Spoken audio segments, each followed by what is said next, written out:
it's Mo. I've been seeing this video around where people use a random number generator, a number wheel, to pick how many hours they're going to read. So I've seen people do this where they pick from like 1 to 8 or 1 to 12, then they have to read that much in one day, which is a more traditional video, I believe. And I usually read anywhere from like an hour to 4 or 5 hours a day if I'm reading like an audiobook. So I always try to read for about 45 minutes to an hour in the morning, and then I'll probably read a little bit more throughout the day when I can, another half an hour at the end of the day. I would say my average for reading is probably around the hour and 45 minute to 2 hour mark daily. But on days that I go to my office job, I'm there for 4 to 6 hours, and I usually read an audiobook basically that entire time. So it skews the numbers a little bit, because on days like that I might read for 7 or 8 hours. So like I said, I've seen people do this video where they pick like 1 to 12 and they have to read that much in one day. I don't really have time for that, and I've seen another version of this video where they pick from 1 to 24 hours. I most recently saw this on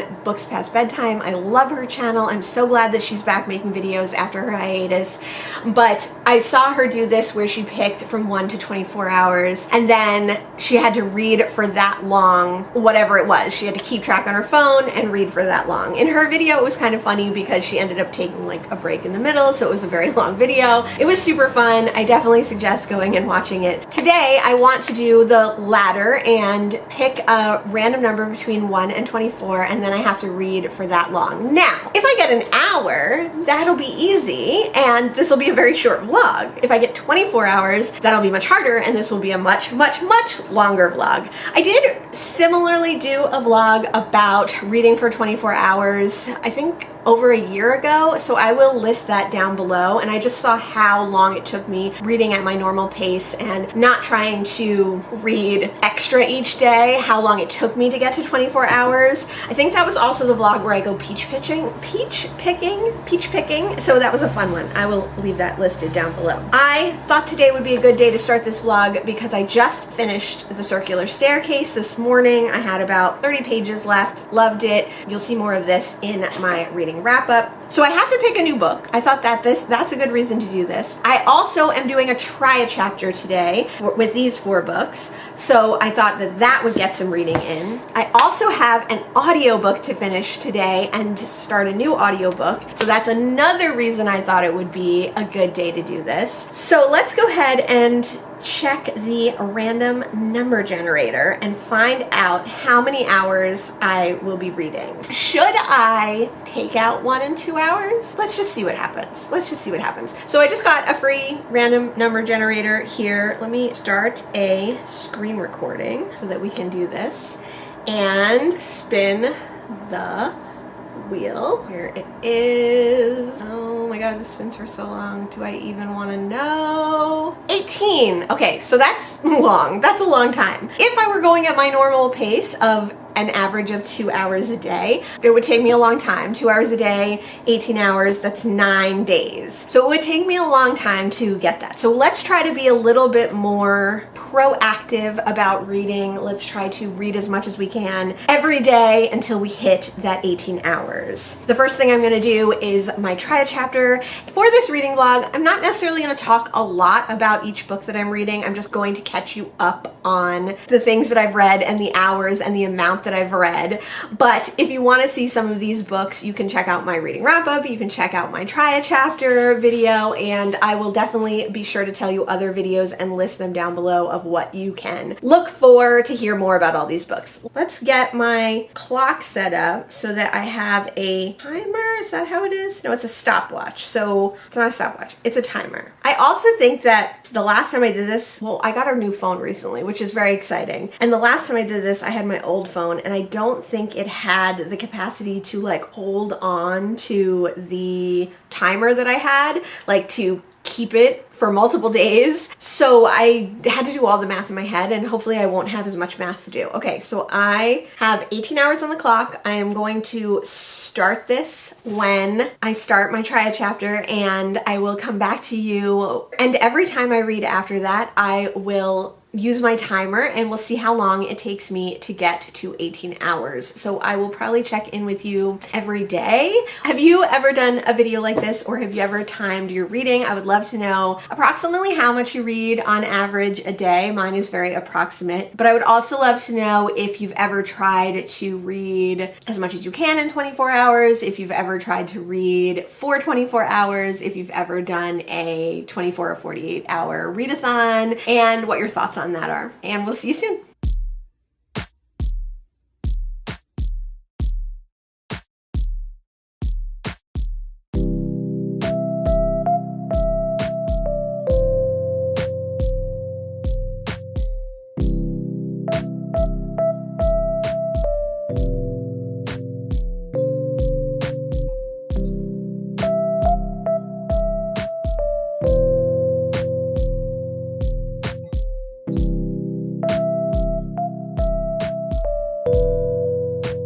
It is Monday, so I'm not doing a good job at updating this vlog every day, but now I have read almost 7 hours. I think the clock is like 11:56 or something. I don't have my phone on me, but I will insert a picture of where I am. So I've read almost 7 hours, which means that I have only read less than 2 hours every day for this challenge, for this project. I did finish A Woman's Story by Annie Ernaux, and I also read through the entirety of For Thy Great Pain Have Mercy on My Little Pain.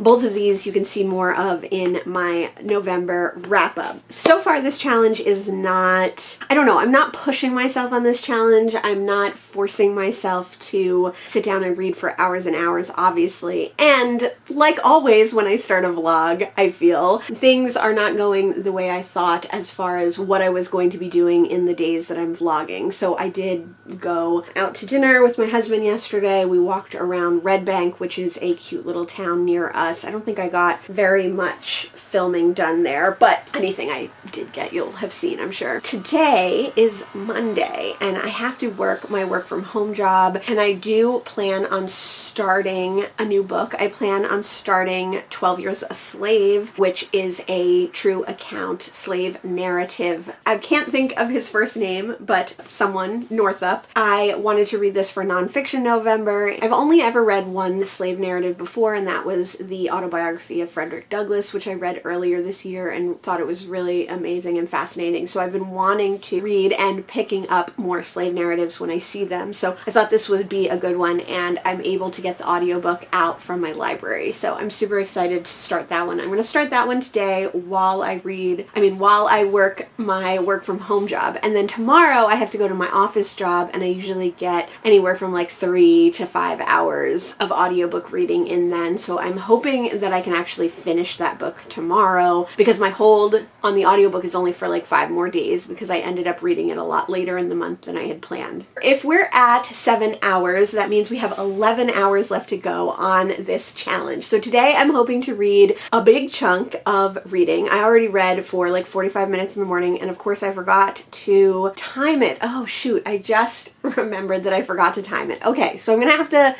do some jerry-rigging and figure out how much I actually read. Luckily, I know I usually can time like how much I read in the morning, so if I need to like rejigger the timer, I can do that. So I probably read a little more, including this morning, so I probably read closer to 8 hours, so that's cool. But anyway, let's say we have about 11 hours. If I could read 6 today, 6 tomorrow, 5 today, 5 tomorrow, I would be happy. I would love to get this vlog finished by Wednesday. So my goal today is really to buckle down and do some reading while I'm doing work. I also have a lot of videos to film. I have a video to edit. I've really been enjoying doing some editing that I can do without watching what I'm editing, or like without watching it with sound. I learned this from Riley Marie when she did her day in the life of a full-time booktuber. I really got a lot of inspiration and a lot of knowledge from that video. So if you are a booktuber who is looking for some inspiration or some knowledge, I would definitely suggest checking that out.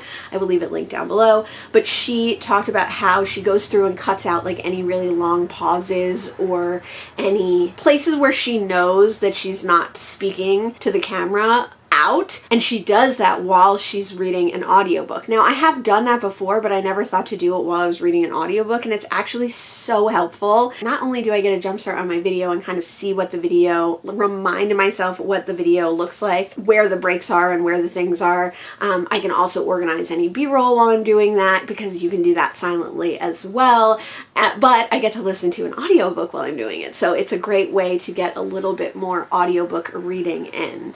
My work from home job, I can also do some of it while reading an audiobook, and then my office job I can do almost the entire day of it while reading my audiobook. So I definitely plan in the next 2 days to get this challenge like at least mostly completed so I can just finish it on Wednesday. Now, Wednesday is the day before Thanksgiving, so I would love to get this challenge completed by then so that over the holiday weekend I don't have to be vlogging necessarily. And when I read some more, I will let you know.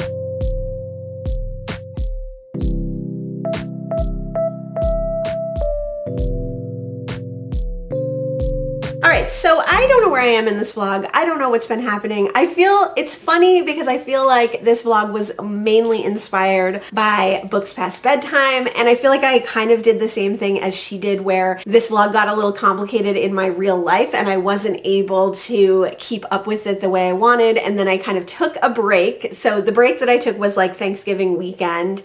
I did read over Thanksgiving weekend, and in some parts I did track my reading, but when it became clear that I wasn't going to be able to update, I stopped tracking it. So I am currently, I don't know if you can see this. I don't know if you can see it, but I currently have 1 hour and 23 minutes and 46 seconds left. So when I realized that I was getting down in hours, when I realized that I had not much longer to read, I decided to stop tracking the numbers. So I have read more than I tracked in this time period. I started this vlog on a Thursday, and I had originally wanted to finish it like by that weekend. It is now going on the next Thursday. Today is Wednesday, so it would be 2 weeks since I started this challenge. So it definitely didn't turn out the way I wanted it to. It's definitely not an accurate portrayal of letting a random number generator pick how long I read for and then getting through that in a quick manner. It's kind of turned more into a like, how much could I read in these 18 hours?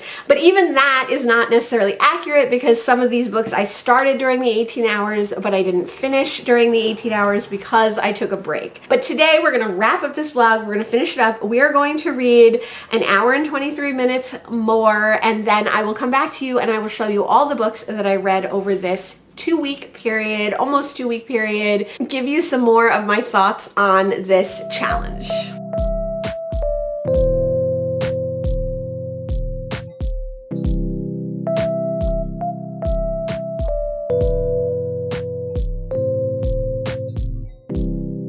It is quite a bit later than when I finished my reading for 18 hours vlog, my how much can I read in 18 hours vlog, my number generator picks how long I read for challenge, and I needed to come back and do a resolution, a conclusion to this challenge. Let's talk about the books that I read during that time and what I thought of this challenge. So first off, I did finish my last book for this challenge on the last day of November, and that was The Disappearing Act by Catherine Steadman, and I read for 18 full hours on this challenge, keeping track of what I read and when I read it, timing my reading, checking my timer, things like that. But very similarly to Books Past Bedtime, I did kind of cut out a middle sections. In the time that this vlog took place, I read more books than this, but in the 18 hours, the books that I would count as having been read read for this challenge are A Woman's Story by Annie Ernaux. I read this for November, and also the BookTube spin. For The Great Pain, Have Mercy on My Little Pain by Victoria Mackenzie. I read this for Novella November. I really enjoyed it. I also read The Famous Magician by Cesar Ira.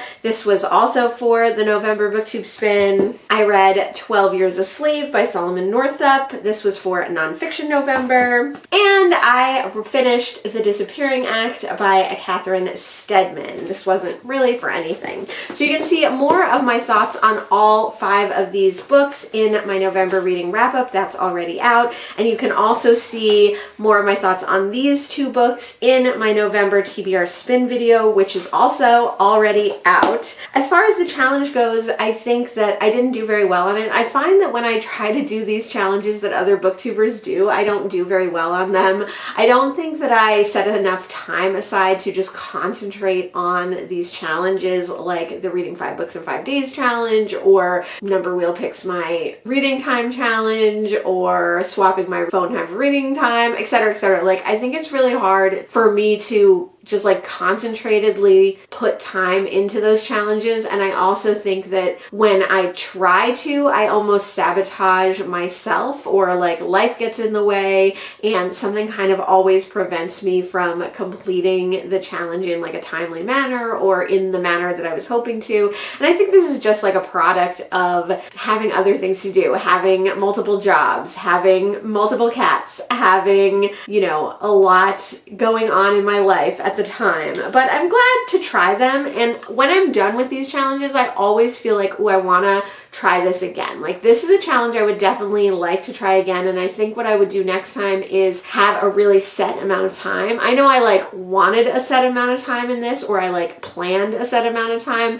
but I didn't adhere to it, and I didn't clear my schedule. I did it at a month that's really busy around a holiday, and yes, my intention was to get it done before the Thanksgiving holiday, but because of everything that goes on around the Thanksgiving holiday, it's really hard to make time for that. So maybe a better challenge would have been to take the 4-day Thanksgiving holiday weekend and read for 18 hours within that. So I think the next time I tried this challenge, I would give myself like a more set amount of time, and I think I would try to set myself up for success a little bit. But I think these challenges are always interesting because I think they do let you know a little bit about your reading and how you read, and even if you're failing the challenge, you're doing it because of how you normally read or what's normally going on in your life, preventing you from reading, keeping you from reading, or encouraging you to read. So I think that these are always good, fun challenges and insightful into your own habits. I'm happy to have participated. I'm happy to have given it a try, and I read 5 books in approximately 18 hours, which is not bad. Let me know if you think I should attempt this challenge again. Let me know if you have some tips or tricks how I could do it better next time. Definitely let me know that in the comments as well. Thanks so much for joining me today, and I'll see you in the next one. Bye.